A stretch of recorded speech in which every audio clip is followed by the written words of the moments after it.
હાય દોસ્તો, સો આજે આપણે સમજીએ કે એવા 4 ફૂડ જે આપણી બોડીને ફ્રીક્વન્ટલી યુરિન કરવા માટે અર્જ કરે છે. તો સૌથી કોમન ફૂડ છે એમાં કોફી, ટી યા કોઈ પણ પ્રકારના કેફિનેટેડ દ્રવ્ય. આ દ્રવ્યો શું કરે છે? બ્લેડરને ઇન્સ્ટેબલ કરે છે, જેના કારણે ફ્રીક્વન્ટલી યુરિન કરવા માટે આપણે જવું પડતું હોય છે.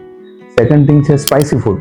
સ્પાઇસી ફૂડની અંદર એવા કેમિકલ્સ હોય છે જે બ્લેડરની નસો અથવા તો જે એની નર્વ્સને એન્ડિંગ કહી શકાય, એ નર્વ્સ એન્ડિંગને ઇરિટેટ કરે છે, જેના કારણે બ્લેડર મસલ ઇરિટેટ થાય છે, જેના કારણે યુરિન આપણે ફ્રીક્વન્ટલી કરવા જવું પડતું હોય છે. અને ત્રીજું છે કેફિનેટેડ દ્રવ્યો, જેમ કે આપણે પેપ્સી છે, કોફી છે, સ્પ્રાઇટ છે. સો આ દ્રવ્યની અંદર એસ્કોર્બિક એસિડ, સાઇટ્રિક એસિડ અને બીજા ઘણા કેમિકલ હોય છે જે બ્લેડર મસલ ઇન્સ્ટેબિલિટી કરે છે અને બ્લેડર મસલને ઇરિટેટ કરે છે, જેના કારણે ફ્રીક્વન્ટલી યુરિન કરવા માટે જવું પડતું હોય છે આપણે.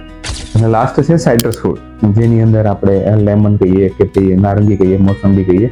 આ બધી વસ્તુની અંદર પણ ખાસી માત્રામાં એસ્કોર્બિક એસિડ હોય છે જે બ્લેડર મસલ ઇરિટેશન કરે છે, જેના કારણે આપણે ફ્રીક્વન્ટલી યુરિન કરવા માટે જવું પડતું હોય છે. થેન્ક યુ દોસ્તો.